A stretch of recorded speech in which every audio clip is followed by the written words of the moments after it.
This is a very short story. It's called A Tale of Two Banks, a True Story. This is the first bank in our story. Same bank my grandpa used and even my dad used, well, at least up to 25 years ago. With this story, we're just going to deposit $50 in our checking account or savings account just to keep it safe. Whether you park your money in a bank or you stuff it in a mattress, it has about the same effect. Your money really doesn't make you any money, it's just a place to store your money.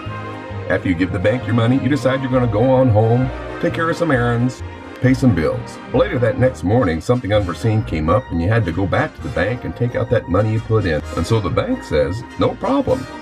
They'll just give you back the $50 you gave them yesterday. Besides, we've been taught that all the banks really do is they just hold our money and give it back to us when we want it.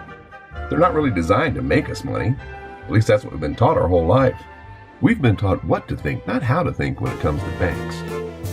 When I was a little boy, I thought I wanted to be a magician. One of my favorite tricks was my dad got me this little machine that could turn $1 into $20. I was just fascinated with that. And I asked my dad, hey Dad, do you think there's a real machine that can turn money into more money immediately? Do you think that really exists?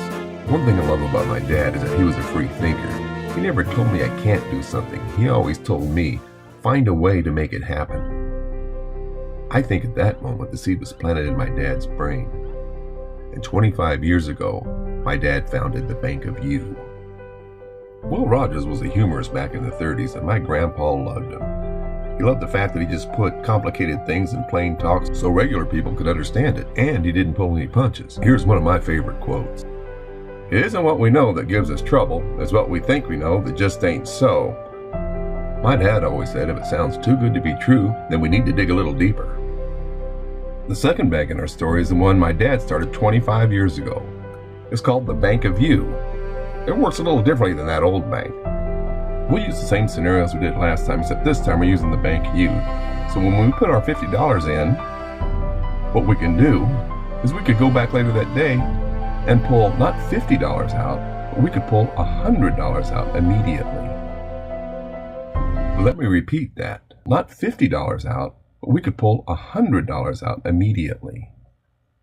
That's the magic of the Bank of You. Now, the old bank didn't do that, did it? Now, how can the Bank of You be able to do that? That's a pretty good question. The videos that will follow will explain the mechanics behind how the Bank of You can actually produce those kind of returns guaranteed. Our little story was based in real facts, and it's not a fairy tale. And you and your family can live happily ever after. So if you think it sounds too good to be true, then it's time to dig a little deeper. What my dad did for me, isn't that something you'd want to do for your family? So now the next step is up to you.